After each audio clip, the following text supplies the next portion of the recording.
예, 우선 지금 2월 24일이니까 내일이 대통령 취임 2년 차고 또 구정 연휴 지난 지 직후입니다. 그래서 구정이란 말 안 쓴다는 거. 예, 설 연휴 지난 지 직후입니다. 그래서 뭐 지금 언론에서 설 민심이 어떠냐 이런 표현을 많이 쓰고 여야 정가에서도 설 민심에 대해서 이렇게 이야기들이 있는데 우리도 그 부분을 먼저 설 민심이 과연 어떠했는지 이 부분을 먼저 좀 거론을 하고 다음 이야기로 넘어갔으면 좋겠습니다. 네. 제가 이제 먼저 할게요. 보통 설 민심이나 추석 민심 이야기하면 몇 년 전 것 그대로 갖다가 기기적인 것처럼 되게 그동안은 차이가 없었어요. 되게 두 가지로 시각될 것 같은데 하나는 뭐 민생 신경 써라 따뜻하게 말고 하는 거잖아요. 정치권 싸우지 말고 해라 이런 얘기 갖다가 붙여놓으면 아마 10년 전 거나 지난해 거나 비슷할 겁니다. 그런데 올해는 좀 달랐다. 민생 신경 쓰라는 얘기는 공통적으로 나왔지만 여야 싸우지 말라는 얘기는 올해는 없었고 대신 뭐가 대체했느냐 박근혜 정부에 대한 걱정들 과연 잘 될 수 있을까 이런 것에 대한 것이 초점이었던 것 같습니다. 거기다가 구체적으로 워낙 사안들이 많았죠. 이양구 총리 이제 국회 동의 과정에서 정말 복잡하게 진행됐던 과정, 대통령 10년 초에 들어가서 들어와서 이런저런 논란이 있었던 거, 그 다음에 담배값, 구체적으로 담배값 문제, 연말정산 지금 이제 완전히 또 한 번 구체화되면서 좀 비판이 또 될 것 같은데 여기 문제에다가 막판 직전에 4명 장관급 인사하면서 뭐 청와대는 좀 기대를 했나 모르겠지만 오히려 악화되는 분위기까지 만들어가지고요. 예전하고 다른 특징적인 것은 바로 박근혜 정부에 대한 걱정, 과연 저렇게 바뀔 수 있을까 여기에 대한 것이 이번 설 민심에서의 과거하고는 다른 새로운 특징이었다고 봐집니다. 이번 설 연휴 같은 경우는 아무래도 뭐 여야 가운데서도 어렵죠. 청와대라든가 이제 여당 쪽이 민심에 아주 곤두세우지 않을 수 없는 그런 이제 시기였던 걸로 이제 보이고요. 아무튼 지금 뭐 민심이 상당히 뭐 급격히 이제 악화되는 상황에서 그 상황에서 이제 뭐 여권 입장에서는 이제 설 연휴를 이제 보내게 된 상황으로 느껴집니다.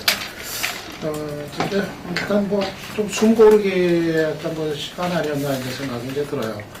그러니까 이완구 이제 후보자 이제 검증 인사청문회 과정에서 여러 가지 논란이 있었고 결국 뭐 인준이 되기는 했습니다만 뭐 상당히 그 지명 이후에 그 폭풍이라고 할 정도로 상당한 이제 상처와 이제 그 타격을 이제 입었고 그래서 어떻게 보면은 설 연휴 직전까지 사실 뭐 지금 청와대로서는 거의 뭐 숨 돌릴 틈조차 이제 없는 상당히 이제 좀 곤혹스러운 상황이 내내 이제 계속이 됐는데 그나마 있었던 이 그 연휴 기간이 일단은 좀 하나의 이제 좀 국면을 좀 일단 마무리 짓고 좀 숨을 고르고서 이제 그 다음 국면으로 넘어갈 수 있는 그런 이제 계기가 될 수 있지 않았나 생각이 들어요.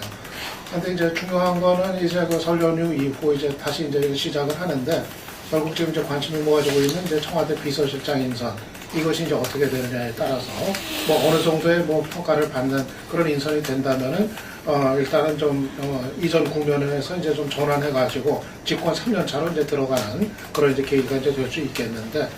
근데 만약에 또 이제 상당히 좀 부정적인 평가를 받는 인선이 만약에 이제 됐을 때 그때는 다시 또 이 여러 가지 그 국정 운영에 대한 논란이 재현이 될 그런 이제 환경이기 때문에 아마 좀 앞으로 뭐 이후에 그 상황이 정부의 상황이 어떻게 될지는 상당히 비서실장 인선 문제가 상당히 좀 크게 좌우하는 그런 시기 아닌가 봅니다. 제가 볼 때는 뭐 결국은 그 설 민심이라 따로 뭐 설에 모여서 이야기하는 게 이번에 형성이 되기보다는 설이라는 휴지 기간 동안에 그 현 정권이나 정치권에 대한 평가가 어떻게 돼야 정리가 되는가 하는 그런 일종의 모멘텀이라고 보는데 지금 그 경제 문제에 있어서 담배값 인상이 결국은 건강보다는 우회정세를 위한 맹분이었는데 이것이 이제 저가 담배를 고려하겠다라든지 담배 뭐 그림을 하겠다라는 이런 부분과 맞물려서 굉장히 안 좋게 작용한 것 같고요. 그 그다음에 이제 연말 정산을 갖다가 병법으로 일종의 정세처럼 한 부분에도 안 좋게 작용한다. 이 두 가지가 젊은 층하고 이 중남노년층에게 굉장히 작용이 나쁘게 된다. 그렇게 봅니다. 뭐 국민들이나 기업들도 경제 상황이 녹록지 않고 박근혜 정부가 아무리 노력을 하더라도 경제가 회복될 것 같지는 않다라는 걸 다 알고 있는데 문제는 이제 뭔가 하면 경제를 살린다라는 부분의 문제가 아니라 경제가 어려운 상황에서 그 책임을 중산층 서민에게 집중적으로 전가하려고 하고 대기업이나 고소득층에 대해서는 전가하지 않는다라고 생각하는 부분이 결국은 현 정부에 대해서 여론이 안 좋게 작용하는 부분의 핵심인데 지금 아직까지도 이 정부에서 경제 활성화를 이야기하면서 부동산 3법만 통과시키면 경제가 활성화되는다라는 것처럼 이야기를 하는데 지금 뭐 이런 부분에 대해서 근본적인 재검토가 있어야 될 거라고 봅니다. 특히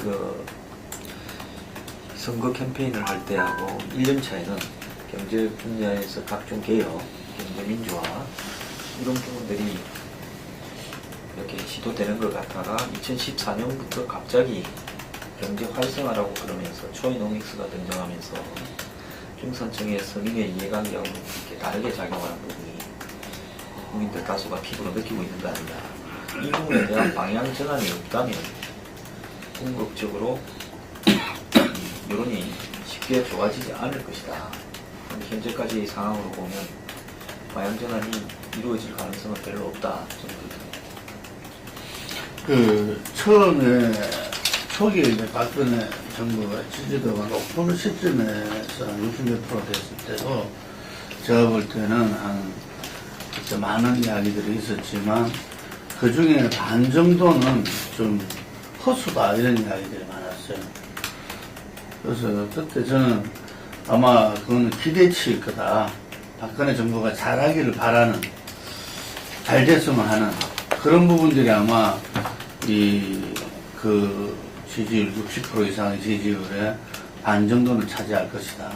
근데 그것이 만약에 이 집권 한 2년차 정도를 지나서 예를 들면 실망으로 돌아올 때 그 지지율은 그 콘크리트 같은 지지율은 추락할 수밖에 없을 것이다. 이렇게 이야기를 했더랬는데 지금 30% 내려갔다가 지금 약간 반등했죠. 그런데 이번 설 민심에서는 저는 쭉 이렇게 들어보니까 중요한 게 흔히 말해서 TK 지금 새누리당 정권의 가장 핵심 지지 기반인 그 대구 경북 지역의 의원들이 그 내년 총선에 나도 어찌 될지 모르겠다 라는 불안감을 토로했다는 이야기죠.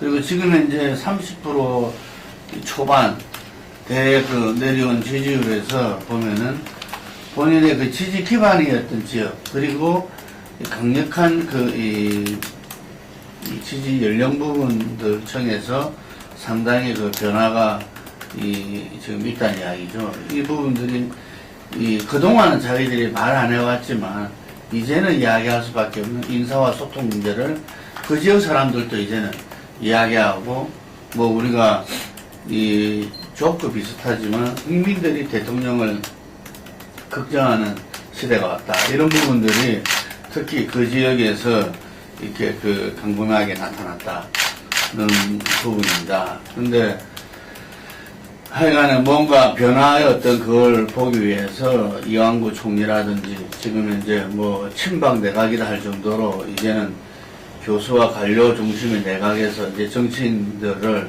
전면 배치했죠. 그리고 지금 오늘은 뭐 별 적이 없다는데 하여간에 그 청와대에서 비서실장의 새로운 어떤 인선 이런 문제로서 지금 상기 3년차를 갖다가 끌고 나가야 되는데 하여튼 그런 부분에 대해서 현재 다들 불안하면서 이렇게 지켜보고 있는 입장이라고 봅니다. 일반적으로 불안한 수준에다가 이번 설 앞두고 오는 박근혜 대통령이 그런 모습을 직접적으로 구체적으로 연타로 보여줬던 것 같아요. 맨 처음에 했던 게 그 1월 12일 날 신년 기자회견에서 대련 보고 필요하세요라고 상징했던 그때 상황에다가 그 다음에 이어진 지금 이번에 문제, 담배값, 연말정산 문제가 구체적으로 서민 생활들과 관련된 문제 아니겠어요? 그 관련된 건 이야기하면서 오히려 정세 이야기 관련해가지고 국민에 대한 배신이다. 대표적인 꼼수 지금 정세했던 것은 상징적으로 본인이 보여주는 것을 얘기하고 있고, 또 하나 앞서도 말씀드렸지만 인사 문제도 바로 설 앞두고 4명 장관을 인사하면서 인사하는 걸 또 보여주더니 만 2년차 이틀 앞두고 청와대에서 했던 그 불어터진 국수 얘기 나오고 부동산 3법에 핑계대는 거, 이거 얘기하면은 박근혜 대통령은 창조경제, 무슨 혁신, 경제혁신 3비전을 얘기하고 있는데 창조경제의 핵심이 부동산 3법하고 관련된 문제인가, 이럴 정도로 모든 것을 정말 차라리 하지 않은 것만 또 못한 것을 집중적으로 보여주니까 더구나 3년차 맞는 시점에서 국민 여론이 좋을 리가 없는 그런 상황이고, 더 문제는 그러면은 전환점을 마련할 수 있을까, 이게 좀 답답하단 말이죠. 지켜보기에 박 대통령이 상당히 힘이 지금 딸려 보인다는 그런 느낌을 좀 이제 강하게 받습니다. 그동안에 뭐 여러 가지 이제 난맥들, 논란거리들이 계속 이제 이어져 왔고, 지지율이 뭐 하락해서 지금 레임덕이 뭐 진행되고 있는 이제 상황인데, 이 박 대통령 이제 혼자의 힘으로는 지금 이 상황을 어떻게 좀 타개를 하기가 대단히 이제 그 역부족인 이런 이제 상태 아닌가. 객관적으로도 그렇게 이제 진단이 되고, 아마 이 정도 상황에서는 본인 자신도 그거를 상당히 좀 의식을 하고 있는 거 아닌가 하는 그런 느낌이 이제 강하게 들어요. 왜냐하면은 지금 이제 지난번 이제 총리 때도 굳이 이완구라는 그 정치인 출신 총리를 예상보다도 빠르게 이제 기용을 했던 거. 이것도 그만큼 이제 상황이 어떤 그리고 이제 자신이 못하고 있는 정치적인 역할, 어떤 거 내지는 어떤 소통의 역할, 이런 거를 좀 이제 정치인 출신 총리한테 좀 맡겨보겠다 하는, 그러니까 내가 못하는 거를 이제 맡겨보겠다 하는 이런 이제 포석가 아니었나 생각이 들고, 저는 이 비서실장 인사 문제가 이렇게 지금 시간을 끌고 있는 것도 사실은 정상적인 모습이 아니라고 생각이 되거든요. 이게 벌써 뭐 비서실장이 사실상 유고 상태가 된 지가 벌써 뭐 상당한 이제 기간이 이래저래 이제 돼버리는 거고, 그러면서도 완전히 깜깜이식으로 돼가지고 도대체 뭐가 어떻게 되고 있는지조차 전혀 지금 청와대 사람들도 알지 못하고 있는 지극히 이제 비정상적인 상황이 되고 있는데, 이렇게 비서실장 한 명 인선하는 거에 이렇게 어려움을 겪고 있는 거가 역으로 김기춘이라는 사람이 빠져나갔을 때 어떤 청와대에 대한 어떤 불안감, 이게 또 이제 그만큼 박 대통령이 이제 큰 거 아닌가. 물론 이제 여론의 어떤 추이, 이번 그 인사에 대한 어떤 여론의 반응을 의식한 면도 있겠지만은, 그거보다는 더 김기춘 없는 청와대에서 과연 이걸 사람 누구를 도대체 써야 그거를 맡길 수가 있을 것인가. 그러니까는 어떻게 보면은 좀 자신감의 어떤 결여 같은 거, 저는 이제 그거를 좀 이제 읽거든요. 그래서 사실은 지금 박 대통령이 이럴 때는 자신의 어떤 그 적극적인 리더십으로, 이 대통령의 강한 리더십으로 이 타개를 해야 될 그런 이제 상황인데, 이미 지금 비춰지는 모습은 자신의 한계를 그어버리고서 내가 못하는 역할들을 결국은 총리나 어떤 비서실장한테 이제 좀 기대를 하는, 이미 그런 이제 상황으로 가버린 거 아닌가. 저는 지켜보면서 그런 느낌이 좀 강하게 들더라고요. 지금 여건에 운용할 수 있는 자원 활용의 폭이나 지지 기반이 박 대통령이 역대 가장 적은 그런 대통령입니다라고 저는 봅니다. 그 부분은 뭐 상대적으로 보면 박 대통령이 가진 장점이 본인의 행동에는 단점으로 작용합니다. 과거의 대통령들 같으면 돈이나 자기 등을 광범위하게 베풀면서 여권의 지지 기반을 굉장히 늘렸고, 뭐 청와대에 안가 같은 데에서 여당의 의원들이라든지 이런 사람들을 불러서 앉히면서 굉장히 접촉을 많이 했잖아요. 이런 부분이 여권의 광범위한 자기 계보를 갖다 유지하는 부분인데, 박 대통령은 대통령이 되고 난 다음에 친박의 계보가 더 겹쳐졌었어요. 친박에서도 몇 사람은 안 되고, 박 대통령하고 접촉되는 사람, 접촉되지 않는 사람의 차이는 커져버렸다고 합니다. 결국은 이 정치라는 것이 대중 접촉인데, 대중 접촉 이전에는 자기 패거리 접촉인데, 이런 어떤 패거리 접촉이나 대중 접촉을 갖다가 줄이면서 대통령의 정권 운영 기반이 굉장히 적어져 있다. 이런 상황 속에서 당도 비주류한테 넘어가 있다. 그런 상황에서 대통령이 쓸 수 있는 자원이라는 것은 이 폭넓게 객관적으로 써야 되는데 굉장히 회전문 인사 현상까지 좀 나타나고 있다. 이렇게 되면서 점점 그 대통령의 정권을 유지하기 위해서 운영할 수 있는 자원 규모가, 인적 자원 규모가 적어지는 것 같아요. 이런 상황에서 대통령의 위기를 탈출할 수 있는 유일한 방법은 국민과의 대화를 통해서 국민과의 접촉, 또 국민과의 소통, 이런 부분들을 과감히 넓히면서 국민적 지지율을 바탕으로 개혁 정책, 부패 청산 정책, 야권도 이의를 제기 못할 정도의 중산층과 서민을 향한 정책, 대중적인 정책을 가지고 파퓰리즘으로 갈 수밖에 없다고 저는 보고 있습니다. 한국식 대통령 제하에서는. 그런데 지금 현재 이 여러 가지 정책들이 보면 부동산 3법 같은 것도 과연 중산층에 있는 서민을 향한 것인가 이렇게 봤을 때 부동산 자산 계층, 강남 계층, 그 다음에 한국의 특권 계층을 겨냥한 정책일 수 있다. 일반 국민들 같은 경우는 부동산을 사서 활성화시킬 만한 돈이 없잖아요. 젊은 세대나 노인기본층. 그래서 그 대통령에게 지금 어떤 정책 방향을 잘못 제시하고 있는 부분이 특히 경제팀이 저는 문제가 굉장히 많다고 보고 있습니다. 그래서 박 대통령이 이 문제를 갖다가 포착을 하고 실제로 경제를 살리는 데는 뭐 박 대통령뿐만 아니라 어느 대통령이 하더라도 야권이 하더라도 이건 살리기는 쉽지 않다. 그렇다면 현식이 해야 될 일은 뭐냐? 결국은 그 미래에 경제가 어느 시점에 좋아지기 하기 위한 한국 경제의 체질 개선, 부패 청산, 개혁 이런 부분들을 집중해서 할 수밖에 없다는 걸 국민한테 솔직히 선언을 하면서 가야 되는데 그런 부분 속에서 담배값 인상이라든지 연말 정산 파동이라든지 이런 일이 생기는 걸 보면 뭔가 지금 대통령한테 경제를 잘못 세팅시키는 어떤 측면들이 있고 이것이 대통령이 가지는 어떤 대중성이나 이 지지율 부분에서 한계로 작용하고 있다는 겁니다. 그래서 이 부분을 갖다가 박 대통령이 나아가기 전까지는 지지율이 계속 지금 30% 안팎에서 답보할 가능성이 매우 크다. 이렇게 보고 이번 3년차에 이 부분에 대한 자각이 없다면 정권은 상당히 힘들어지면서 레임덕으로 빠져들 가능성이 크다. 우리가 이제 조심해야 될 부분들이 뭐냐면은 지난 대선에서 경제민주화라든지 복지 문제에서는 사실 야당의 문재인 후보나 야당 캠프에서 저래도 되나 할 정도로 가감하게 그냥 이 노인들한테 그 20만원 이상 20만원 이상을 이렇게 모든 노인들한테 주겠다.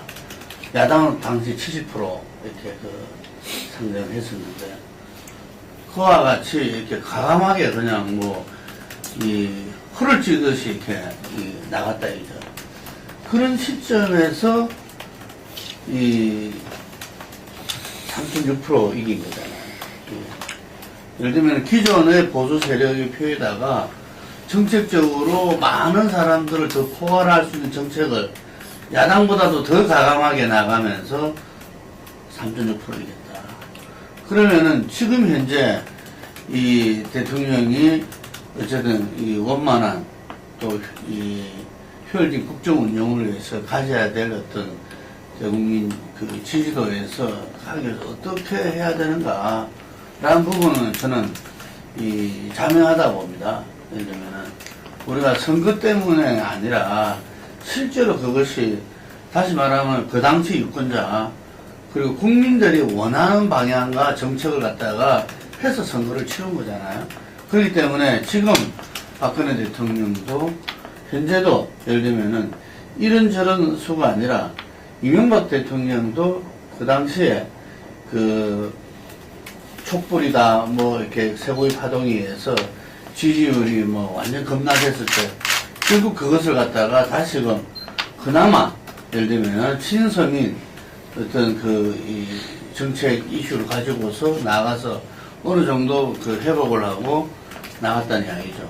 그래서 그걸 어떤 면에서는 이 반면교사 삼아서 저는 어찌 말하면 대선 때 국민들에 대한 초심을 잃지 않고 지금 그 정책 이슈들을 갖다가 다시 되살려서 나가는 것이 살 길이다 이래 봅니다. 네, 서민 민심 이야기 하다가 지금 여러 가지 이야기가 포괄됐는데 우선은 이제 다음 그거로 이제 비서실장 인선이 지금 늦어지고 있고, 심지어는 뭐 지금 자천 타천으로 거론되는 사람만 해도 한 40명 가까이 된다 할 정도로, 망라해가지고 뭐 여러 사람들이 이제 거론되는 실정입니다. 그런데도 타이밍을 놓치고 있는 거 아닌가, 그 생각이 들고, 이게, 국민들한테도, 아까 정은 박사님 말씀대로 또 다른 걱정을 주고 있다. 이게 비서실장이 아무리 중요한 자리를 하더라도 저렇게까지 자고우면하고 결단을 못 내릴까 이런 것도 주는데요. 거론되는 면면하고 시점, 그 다음에 또 가능성 그런 게 해가지고 좀 말씀 좀 해주시죠. 그리고 거의 며칠 오늘 내일 사이에 나버릴 것 오늘 할것 같은데. 같은데. 네. 나갈 때 진짜 오늘 안 한다고 뭐 이렇게. 아니 안 하더라도 뭐 내일쯤이라든가 금방 뭐 외국 나가기 전에 할 것 같은데. 아니 그렇더라도 뭐 지금 시점에서는 또 이야기할 수 있는 문제니까. 저부터 좀 할게요. 예. 지금 김기춘 실장이 해왔던 것들이 민정, 정무, 또 더 나아가서 대여당에 대한 나름대로의 지지 조정, 그리고 이제 청와대 내부의 일종의 리더, 이런 어떤 부분들을 포괄적으로 해왔다고 봅니다. 근데 이제 그 포괄적으로 해서 기춘 대원인이라고 언론이나 야권에서 비판을 했지만, 실제로 그런 정도의 힘을 가지고 있으면 저는 없는다고 봐요. 어떤 일종의 방패막이 역할을 수행해 왔다고 봅니다. 모든 부분이 이 사람한테 다 모일리게. 근데 실제로 운영 시스템은 그거하고는 다를 수가 있다. 저는 그렇게 보는데. 근데 저하고는 어쨌든 그 방패막이 역할을 해왔던 김기춘 실장이 빠지고 난 이후에 그 자리를 대행할 수 있는 사람이 있는가로 봤을 때는 제가 볼 때는 없을 것 같아요. 그러니까 이제 무슨 실무형으로 가냐, 정무형으로 가냐, 관리형으로 가냐, 원로형으로 가냐, 뭐 소통화합형으로 가냐 이러는데, 지금 대통령에게 가장 중요한 것은 국민적 지지율까지 빠져버리면 저는 뭐 박근혜 대통령 식물 대통령으로 전락해버릴 수가 있습니다. 그렇다면 박근혜 정부의 정책 방향을 컨트롤할 수 있는 경제를 아는 비서실장이 대통령을 보좌해야 된다고 봐요. 왜냐하면 실무자들이나 관료들이 대통령을 속이는 일들이 저는 좀 발생하고 있는 거 아닌가 이렇게 보고 있어요. 그렇다면 아까 제가 이야기했듯이 선거 캠페인을 할 때나 1년차에 가졌던 경제 정책의 방향과 2년차부터 경제 활성화를 핑계로 베네버릭이 턴을 했는데, 왜 이렇게 턴을 했는지를 갖다가 설명하지 않은 채 턴을 하는 과정에서 많은 국민들을 실망시켰다, 이렇게 보고 있다고 합니다. 결국은 대통령은 기득권층이나 상류층을 위해서 하는 게 아니라 다수의 중산층 서민을 위해서 대통령이 있는 거다라는 부분에 대해서 판단을 갖다가 오판을 시키고 있는 거다. 그렇다면 결국은 비서실장이 정책 컨트롤을, 경제를 알면서 할 수 있는 사람이 돼야 된다. 이런 측면에서 봤을 때 이 대통령이 가깝지 않으면서 기존에 지금 박근혜 정부가 가고 있는 경제 정책과는 조금 다른, 초반에 이야기했던 그런 경제정책과 비슷한 그런 어떤 비서실장이 가야 되는데, 제가 봤을 때는 이미 상당히 어느 정도 포획이 돼 있지 않은가, 박근혜 정부가 기득권에. 그럼 대통령은 그렇다고 보진 않지만 대통령 주변 사람들이 포획이 될 가능성이 좀 높다고 보고, 그렇기 때문에 이번에도 대통령 비서실장은 그런 어떤 경제적인, 개혁적인 경제 마인드를 가지고 있고 나름대로 정무적 감각도 갖춘 이런 사람을 하기보다는 오히려 그냥 뉴페이스, 뭐 외교관 출신 뉴페이스나 법관 출신 뉴페이스를 비서실장으로 앉혀서 야권이나 여권 내부에서, 여권에서도 지금 비서실장을 누가 하는가 굉장히 예민하게 바라고 있고, 그러니까 여권 내부에서 비판이 안 나오는 선택, 또 그렇게 된다면 청와대 안에 있는 사람들이 비서실장을 다루기도 편한 부분입니다. 그런 선택으로 갈까봐 굉장히 우려되는 순간입니다. 지금 아까 정선 박수 지적했다시피 청와대 비서실장 하나를 가지고 이렇게 거의 모든 언론이 주목하는 것이 하루 이틀도 아니고 긴 시간 동안 하게 되는 것 자체가 굉장히 비정상적인 상황이죠. 그리고 박근혜 정부가 역대 어느 정부보다 지지 기반이 협소하다라는 것을 황 소장은 박근혜 대통령이 가지고 있는 장점이 단점을 비롯한 것으로 얘기를 했는데요. 좀 부분도 있지만 다르다고 봅니다. 아까 황 소장이 얘기했던 것은 박근혜 대통령이 술, 담배, 아니 술하고 또 뭐 돈 주고 뭐 이런 거 하지 않았기 때문에 대중적인 좀 정치 생활하고 거리가 멀다. 그러다 보니까 지지 기반도 협소해졌다라는 얘기를 하는데 저는 그것보다는 박근혜 대통령이 스스로 사람을 쓰는 것을 그렇게 아주 협소하게 만들었던 것이 결정적이었다고 봐집니다. 후보 때는 당을 넘어서 통합 인사를 쓰겠다고 그랬던 분인데 당도 제대로 못 쓰고 있죠, 사실은요. 당에서도 친박 중에서 제대로 또 못 쓰고 있죠. 그래서 거의 4분의 1 정도만 여권 인력을 쓰고 있는, 그중에 핵심만 쓰고 있으니까 풀이 취약할 수밖에 없다라는 생각이 들고요.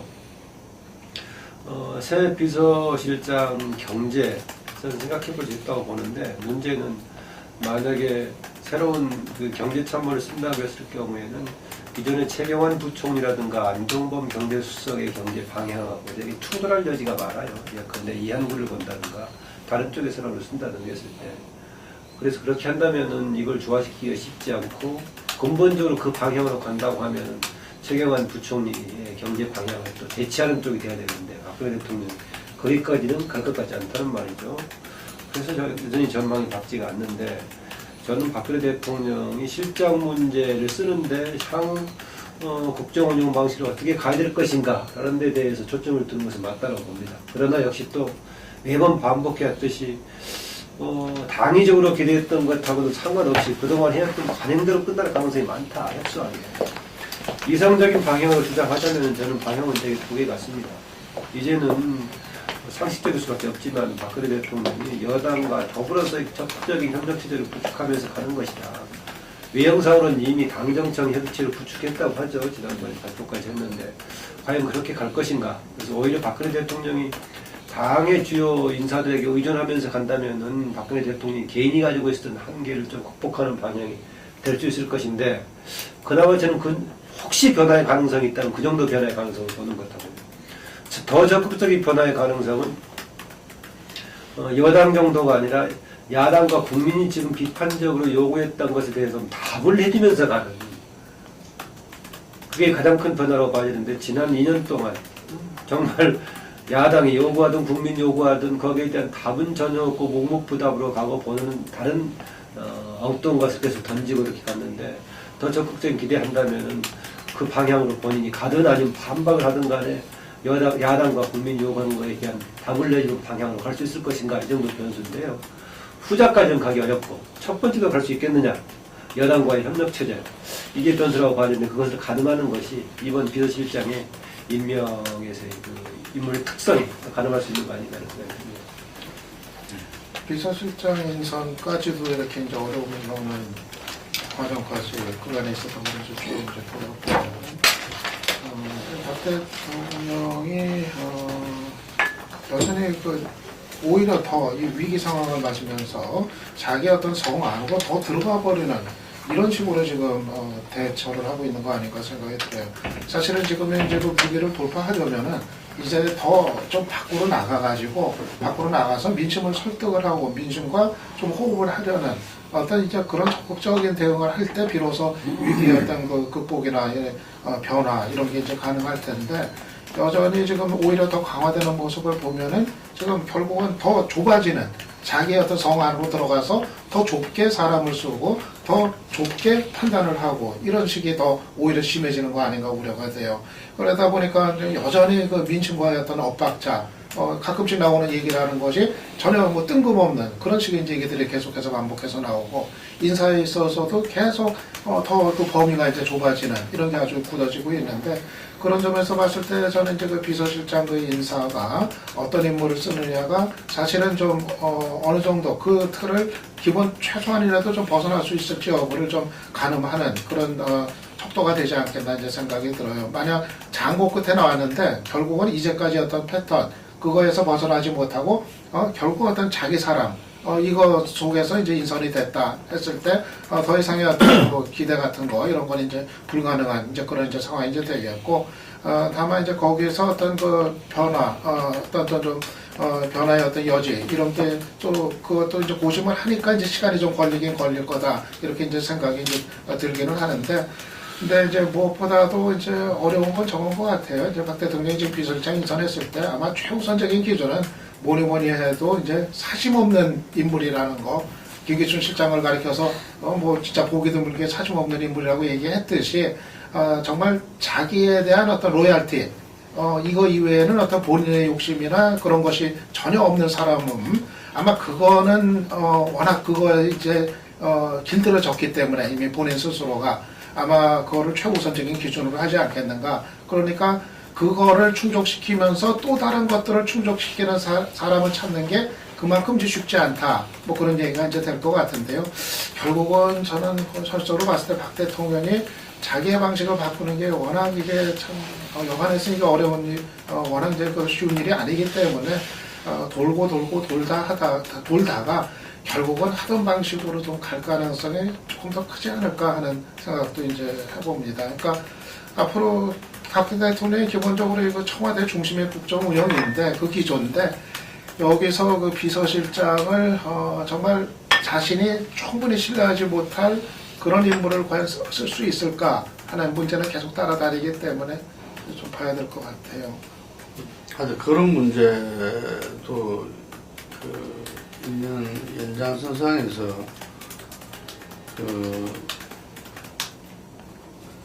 저는 어쨌든 지금 상기에 들어오셔가지고 이 당이 지금 이제 그 김무성 대표, 유승민 대표 어쨌든 비박으로 이렇게 지도부가 지금 되어지고 그 다음에 그 지금 내각은 완전히 친박 내각, 이완구 총리를 중점으로 해서 이렇게 돼 있을 때 이 청와대가 그 있는 그 실장의 그 굉장히 중요하다. 당정청 삼각 구도가 원활하게 이게 이 움직이면서 한편으로는 그 임기 후반으로 들어가면서 어쨌든 간에 그 여당과 청와대는 긴장 관계는 또 한편을 가질 수밖에 없다.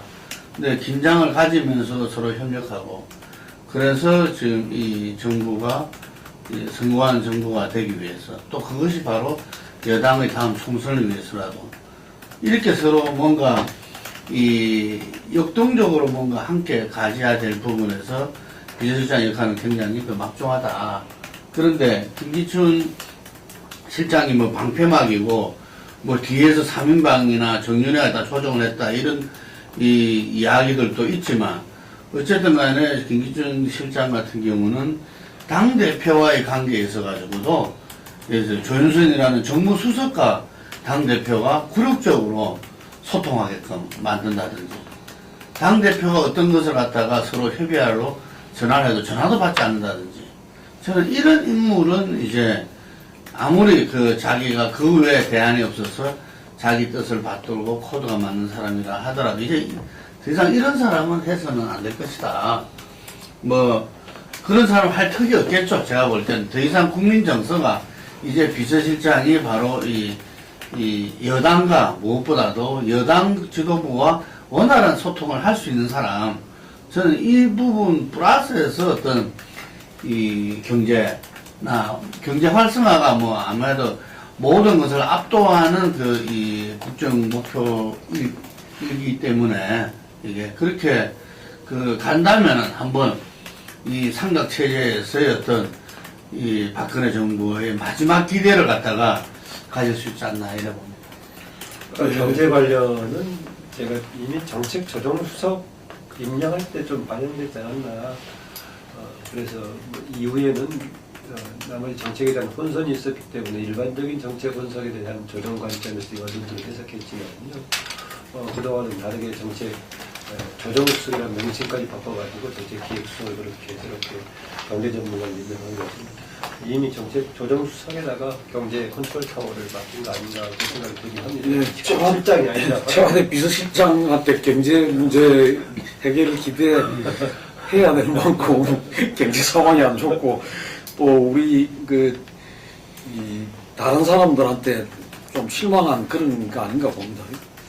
역시 비서실장 문제가 이만큼 그거해지는 거는 총리를 임명해가지고 총리가 상당히 어떤 국정 운영에 책임을 맡고 또 역할을 해주길 기대했는데 그 국회 청문회 과정에서 여러 가지 그 문제가 드러나면서 검집이 나고 또 일부 개각을 하면서 개각에 대한 기대가 있었는데 결국은 뭐 친박 일색으로 해가지고 개각에서도 별로 이렇게 그 국민들한테 호환 점수를 못 따고 그러다 보니까 남아있는 비서실장에 누가 오느냐 이게 이제 더 관심이 쏠리는 측면이 있는 게 아닌가 싶습니다. 이 문제는 뭐 오늘 내일 임명이 될 거니까 그 지켜보기로 하고 이제 내일이 대통령 취임 2주년이고 내일 이제 본격적으로 3년차로 접어드는 시기인 것 같습니다. 그러니까 지금까지 이야기도 그 대통령 임기 3년차에 대한 기대와 우려, 특히 우려가 많이 나왔던 것 같은데 그런 말씀과 더불어 가지고 오늘 자원국조가 열리는 걸로 예정되어 있고 최경환 경제부총리가 출석을 하는 걸로 되어 있는데 어제 이명박 전 대통령이 자서전에 이어가지고 아주 강하게 또 현 박근혜 대통령을 공격하는 그런 인터뷰가 있었어요. 이렇게 나서는 것이 좀 심상찮다 이런 생각도 드는데 왜냐하면 어제 경우에는 본인뿐만 아니라 김태효도 이야기를 했고 박형준도 인터뷰를 하고 동시에 이 소위 친위 정권 때 핵심 대북 관계 그다음에 뭐 또 이래 정무 쪽 그다음에 본인은 뭐 대통령으로서의 어떤 그런 역할 이런 부분에 대해서 좀 아주 적극적인 공세를 펴는 이런 양상을 보였는데 또 이건 또 어떻게 봐야 되는 건지 한번 짚어주시죠. 저는 그게 뭐 특별하게 지금 자원국조 시작하는 시점에서 현 정치를 주도하는 세력에 대한 압박용으로 얘기했다라고 좀 보기 힘듭니다. 하도 지금 회고록이 나온 데 대한 완전 뭐 포위된 수준으로서의 좀 비난만 비판만 있었기 때문에 거기에 대한 자기 방어 수준에서 나온 게 아닌가라고 가지고요. 저는 오히려 이 이명박 전 대통령 회고록 관련 본인에 대한 방어 논리 또 옹호 논리가 나오는 시점에 JP가 이런저런 얘기하는 것도 상대적으로 비교해서 볼만하지 않는가 그런 느낌이 듭니다. 박영훈 여사 이제 돌아가셔서 마침 이제 문장 가서 정치인들 예담처럼 만나는 셈이기 때문에 그런 것 같은데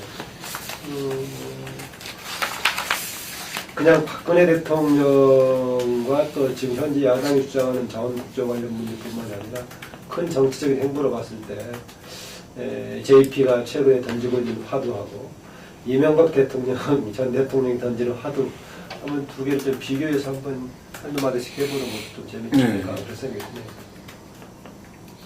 아니 우리 황 소장이 전화 받으러 갔는데 좀 이따 박수 치고 이거 그거 해야 될 일이 생기는 거 아닌가 모르겠네. 박수 치고.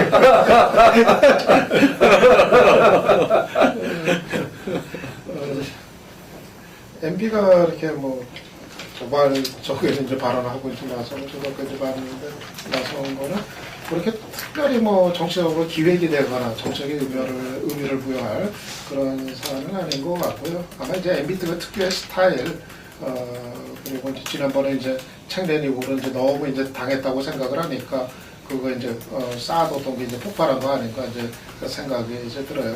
근데 이제 기본적으로 그 문제는 뭐 얘기를 꺼내면 꺼낼수록 본인한테 결국은 오히려 부담으로 이제 돌아가는 이런 거 아닌가 이제 싶은데 자꾸 이제 그걸 쟁점으로 만들수록 자신한테 결코 이제 유리한 것이 없는 것이 전반적인 지금 여론의 어떤 이제 흐름이기 때문에 좀 이제 더 좀 본인 스스로 조절을 해야 되는데 너무 책 낸 거 자체도 그렇고 책의 내용도 그렇고 너무 지금 오버하고 있는 거 아닌가 이제 생각이 들어요. 이번에도 보니까는 뭐 안 읽은 사람들이 뭐 더 난리다 뭐 그런 식으로 이제 얘기를 했던데 근데 그 읽은 사람 입장에서도 읽어봐도 읽으면 읽을수록 더 진짜 기가 막힌 이제 그런 내용인 거는 이제 분명했던 거기 때문에 그래서 얘기를 꺼낼수록 본인한테 이제 부담이 되는 거 아닌가 싶고 다만 이게 이제 MB맨들이 이제 얘기들을 막 꺼내는 게 지금 박 대통령 지금이 이제 레임덕에 들어간 상황과 이제 좀 맞물리고 있다는 거, 이거는 저 정도는 있을 거 아닌가 싶어요. 그러니까 본인들이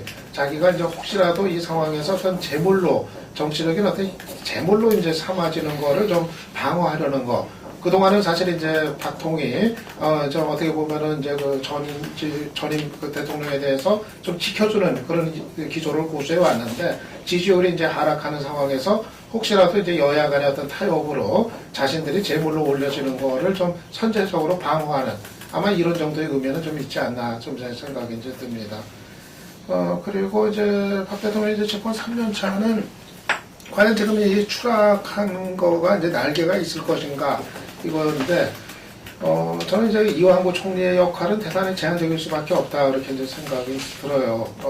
그러니까는 워낙 이번에 상처를 많이 입어서 이완구 효과라는 것이 아주 이제 크게 이제 축소가 돼버렸고, 기본적으로 뭐 본회의는 이제 적극적으로 역할을 하려고 하는 것 같은데, 기본적으로 박 대통령 안에서 총리가 할 수 있는 역할이라는 것은 제한될 수밖에 없지 않겠는가.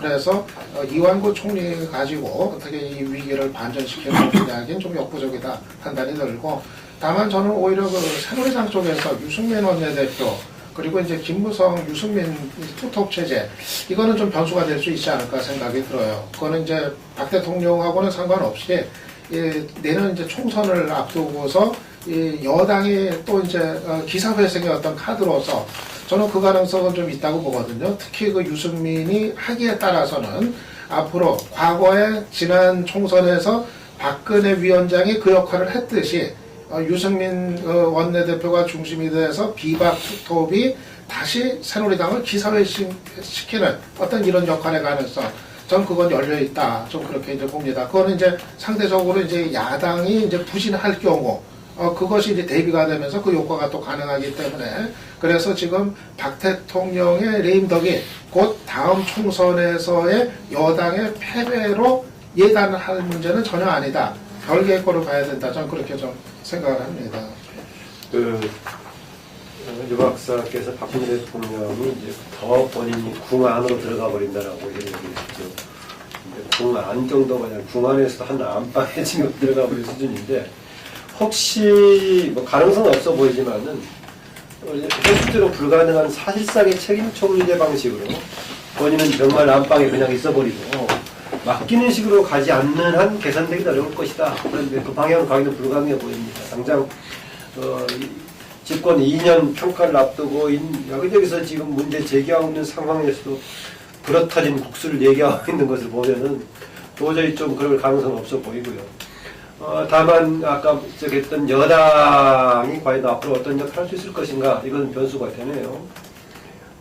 지난번 정책의장까지 포함해서 청와대 가서 세 사람 면담했을 때 나온 반응이 세 사람 다 달랐죠. 조금 태도가 3인 3색이라는 표현을 썼었는데, 그 중에서도 이제 유승민 신임 원내대표, 그동안에 물론 당에서 보직을 맡지 않고 밖에 있었던 점이 또 작용했을 겁니다. 그래서 지금 해야 될 부분은 국회에서 역할을 해야 되고, 국회에서 역할하기 위해서는 야당의 협조가 필요하고, 협조가 필요하다면 야당에 일정하게 수용해야 된다라는 그런 기본적인 방향을 얘기했던 것 같은데요. 김무성 대표가 언제까지 이렇게 갈 것인가? 사람들은 아직도 명확하게 보지 못하고 있어요. 저는 계속 지금까지 참고 견디다가 어느 시점에서 역할을 할 것인가, 아니면 계속 이러고 말 것인가라는 건데요. 지금 새누리당의 지지가 어느 조사에 따라서는 거의 뭐 1% 미만에서 새정치 민주연합과 경합하는 수준까지 가버린 저는 결정적인 이유가 박근혜 대통령하고 이 시점에서 차별성을 만들지 못하고 있다. 상식적으로 보자면 이 국면까지 온다고 하면은 분명히 뭔가 좀 만들려고 할 건데, 당이라는 거 정치인들이기 때문에 저는 조금 뭔가 이제 박근혜 대통령하고 차별성을 만들 수밖에 없을 것이다, 시점으로 봐서. 계속 간다면은 박근혜 대통령과 더불어서 꺼지는데 정치인들이 그대로 갈 것이냐, 그렇게 가지는 않을 거라고 봐집니다. 그래서 박근혜 대통령이 고립적으로 가고 당은 당대로 가고 갈 것인가, 아니면은 박근혜 대통령이 이제 당의 협조를 구할 것인가, 이런 것만 남아있다고 봐집니다.